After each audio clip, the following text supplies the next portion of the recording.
L'ovaire et l'utérus interviennent dans le fonctionnement cyclique de l'appareil génital féminin. Mais un autre organe joue un rôle essentiel dans ce fonctionnement. C'est une petite partie de la base du cerveau, appelée complexe hypothalamo-hypophysaire. Il est constitué de l'hypothalamus et de l'hypophyse. L'hypothalamus produit une hormone appelée GnRH, qui agit directement sur l'hypophyse. Cette dernière sécrète alors dans la circulation sanguine deux hormones appelées FSH et LH. La FSH est surtout sécrétée durant les 14 premiers jours du cycle. Cette hormone agit sur l'ovaire en stimulant la croissance des follicules.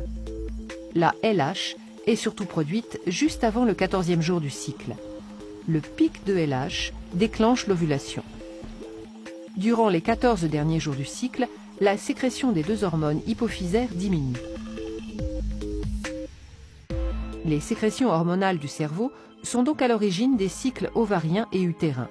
Cependant, les sécrétions de l'ovaire exercent elles aussi en retour une influence sur le fonctionnement du complexe hypothalamo-hypophysaire.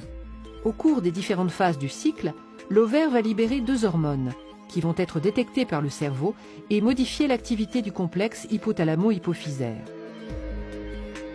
Durant les 13 premiers jours du cycle, la libération d'œstrogènes dans le sang par l'ovaire va être détectée par le cerveau.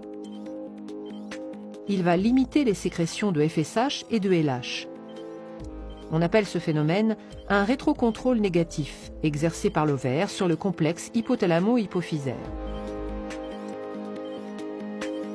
Juste avant l'ovulation, la sécrétion d'œstrogènes par l'ovaire atteint son maximum.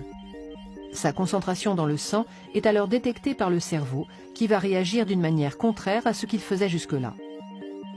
La sécrétion de LH et de FSH va augmenter très rapidement. On appelle ce phénomène un rétrocontrôle positif exercé par l'ovaire sur le complexe hypothalamo-hypophysaire. Il est indispensable à l'ovulation qui a lieu le 14e jour. Les 14 derniers jours du cycle, l'ovaire exerce à nouveau un rétrocontrôle négatif sur le cerveau en sécrétant la progestérone. Le fonctionnement de l'ovaire, de l'utérus et du complexe hypothalamo-hypophysaire est donc cyclique chez les femmes à partir de la puberté et jusqu'à la ménopause.